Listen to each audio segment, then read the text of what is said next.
আমি আর দামি ওই নিজেদের মধ্যে নির্বাচনের মতো একটা নির্বাচন করতে চাচ্ছে, যাতে করে ওই আত্মীয় স্বজন, স্ত্রী, পুত্র, কন্যা, ভাইরা থাকলে আওয়ামী লীগের অন্য ইরার সুযোগ পাবে না, কিংবা আওয়ামী লীগ বর্ধিত হবে না, যেটা মাননীয় প্রধানমন্ত্রী বলার চেষ্টা করেছে। এখনো মনে পড়ে যে সিকিম নয়, ভুটান নয়, এদেশ আমার বাংলাদেশ, রুশ ভারতের দালালেরা সাবধান সাবধান, এই স্লোগানে মুখরিত করে ঢাকা বিশ্ববিদ্যালয়ের চত্বর কিন্তু আমি উত্তপ্ত করেছিলাম। ছাত্র সংগঠনকে নেতৃত্ব আমরা দিয়েছিলাম সেই 80-র দশকে। সেই কথাগুলি মনে পড়ে যায়। প্রথমে আমি উপজেলা নিয়ে বলতে চাই যে উপজেলা পদ্ধতির জনক পল্লীবন্ধু হুসেন মোহাম্মদ এরশাদ, যিনি স্লোগান দিয়েছিলেন 68,000 গ্রাম বাঁচলে বাংলাদেশ বাঁচবে, এবং এই উপজেলা পদ্ধতি উনি রাষ্ট্রীয় দায়িত্বভার গ্রহণ করার পর সেটা কার্যকর করার মধ্য দিয়ে কিন্তু যে বিকেন্দ্রীকরণের সুফলটা আমরা পেয়েছিলাম, উন্নয়নের ধারাবাহিকতা শুরু হয়েছিল এই উপজেলা পদ্ধতির মধ্য দিয়ে। দেখেন, আজকে একটু এখানে আলোচনা, পর্যালোচনা, সমালোচনা করতে হয় যে 90-এর পরে উপজেলা পদ্ধতিকে বাতিল করা হয়েছিল, তারপর এখন উপজেলা পদ্ধতি আছে, আংশিক আছে। এখানে হুসেন মোহাম্মদ এরশাদ কিংবা আমাদের শাসনামলে যে নেতৃত্বহীন কর্তৃত্ব ছিল, আমরা সেটাকে কর্তৃত্বহীন নেতৃত্ব, আমরা সেখানে যেটা ছিল সেখানে আমরা নেতৃত্বহীন কর্তৃত্বকে আমরা সরিয়ে কর্তৃত্বহীন নেতৃত্বকে প্রতিষ্ঠা করেছিলাম। অর্থাৎ আগে আমলারা সেটা সবকিছু করতো, এবং সেখানে আমরা এটি সংবিধানের যে টায়ারগুলি আছে আপনারা দেখেছেন 69 অনুযায়ী, সেখানে জাতীয় সেখানে উপজেলার একটা টায়ার, জেলা পরিষদের একটা টায়ার, সেইভাবে আজকে এই সংবিধান থাকার পরও বর্তমান সরকার এটাকে কার্যকর করে নাই। তাহলে ঢাকায় আসা স্রোতের মানুষগুলো কমতো এবং আমরা বিকেন্দ্রীকরণটা হতো। এখানে দেখেন, এখানে আওয়ামী লীগের কেউ নাই, থাকলে হয়তো আমার মালিক ভাই আছেন। এই আওয়ামী লীগ, বিএনপি এসবের বিরুদ্ধে আন্দোলন করেছেন 90-এর সময়। দেখেন, সে তখন কিন্তু আমরা বলি যে এরশাদ যদি স্বৈরাচার হয়ে থাকে তাহলে এখন কোন আচার। হ্যাঁ, এই কথা আপনার সব শোতে অনেকবার বলেছি, বিভিন্ন জায়গায় আমি বলি। নির্বাচিত হলেই গণতান্ত্রিক হওয়া যায় না, যদিও এই নির্বাচন প্রশ্নবিদ্ধ নির্বাচন, একদলীয় নির্বাচন, একতরফা, সেটা তো আছেই। তারপর নির্বাচিত হলেই তো গণতান্ত্রিক হওয়া যায় না। এরশাদ সাহেব কিন্তু আজকে এখানে একটা রিফর্ম করেছিলেন এবং তিনি শান্তিপূর্ণভাবে ক্ষমতা হস্তান্তর করেছিলেন, এটা তো ইতিহাস। তাই আজকে আমরা যারা রাজনীতি করি তাদেরকে এটা আমি মনে করিয়ে দিতে চাই যে 90-এর যে আন্দোলনের যে রক্তের শপথ ছিল, সেটা কিন্তু বিএনপি, আওয়ামী লীগ যে শপথ করে যেভাবে তারা পরবর্তীতে ক্ষমতায় এসেছিল, সেটা কিন্তু রাখা হয় নাই।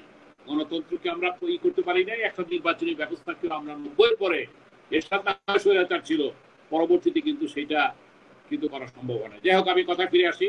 কথা হচ্ছে যে এই উপজেলায় যে ইলেকশনটা, যেটা প্রধানমন্ত্রী বলেছেন যে স্বজন বলতে, যেটা কলিমুল্লাহ ভাই সুন্দরভাবে তার ব্যাখ্যা দিয়েছেন, আমি তার সাথে সহমত পোষণ করে বলতে চাই।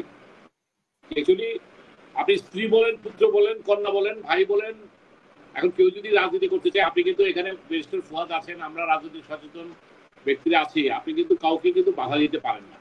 প্রশ্ন হচ্ছে যে যেটা বলতে চাচ্ছে যে আমরা পরিবার তন্ত্র কায়েম করব কিনা, কিংবা আমরা কুক্ষিগত করব কিনা।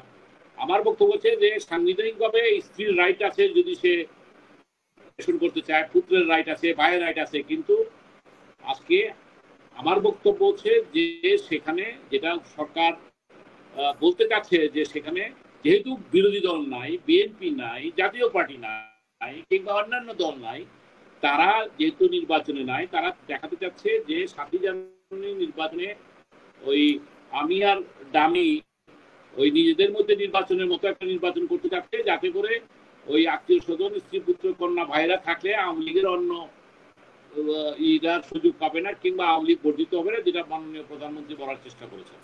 তো যাই হোক, আমার কথা হলো কি যে এই নির্বাচন দিয়ে কিন্তু উপজেলা নির্বাচন, আপনি যেটা বললেন, সত্যিকার উপজেলা পদ্ধতি চালু হবে না, সত্যিকার নেতৃত্ব হবে না, এবং সত্যিকার ভাবে এই নির্বাচন আগের মতোই যাবে। এখন আসি আমি কনক্লুশনে যেটা বলতে চাই, যে আপনি যেটা বলেছেন যে দেশে এখন অর্থনৈতিক অবস্থা খারাপ, রাজনৈতিক শূন্যতা আছে। আমি বলছি যে কোনো সময় একটা কিন্তু, আমি কিভাবে কথাটা বলবো, যে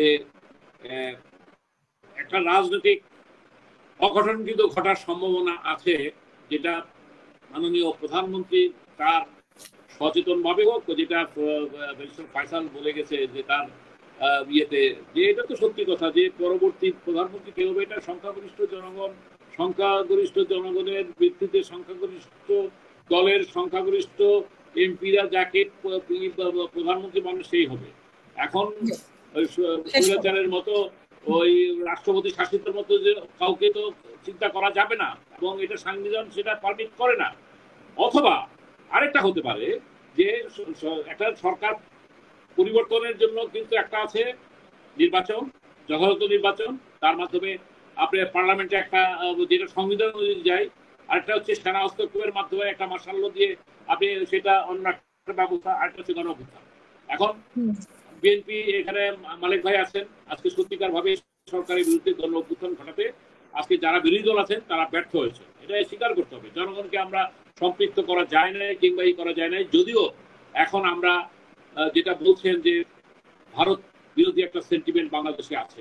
আমার মনে পড়ে আমি যখন ছাত্র রাজনীতি করতাম, সেই স্লোগান এখনো মনে পড়ে যে সিকিম নয়, ভুটান নয়, এদেশ আমার বাংলাদেশ, ভারতের দালালেরা সাবধান সাবধান। এই স্লোগানে মুখরিত করে ঢাকা বিশ্ববিদ্যালয়ের চত্বর কিন্তু আমি উত্তপ্ত করেছিলাম, ছাত্র সংগঠনকে নেতৃত্ব আমরা দিয়েছিলাম সেই 80-র দশকে। সেই কথাগুলি মনে পড়ে যায়।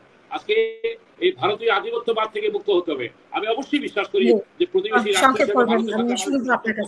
সংক্ষেপে আমি কনক্লুশনটা টানছি যে আজকে ভারত আমাদের প্রতিবেশী রাষ্ট্র হিসাবে তাদের সাথে সুসম্পর্ক হতে পারে, কিন্তু এই যে মোদী কিংবা বিজেপির যে আধিপত্যবাদী শক্তি, এই ক্ষমতা থাকলে হিন্দুত্ববাদের দিয়ে এটা সম্ভব না।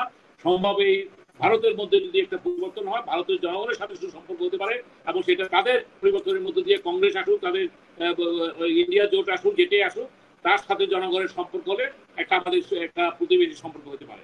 আমি শেষ যে কমেন্টটা করবো, আপনি যেটা বললেন জাতীয় পার্টি সম্পর্কে যেটা বলেছেন, যে জিএম কাদের সাহেব আজকে দিল্লি সেবাদাস হিসাবে তিনি কাজ করেছেন, আমরা একটা ধিক্কার জানাই। আপনি বলছেন যে আপনি ইঙ্গিত দিতে যাচ্ছেন, আমরা কিন্তু আজকে জাতীয় পার্টিকে যদি এই সরকারের অধীনে, অবশ্যই আমরা 2014 সালে নির্বাচন করেছি, 18 সালে করেছি, এবং এইবারও করেছি।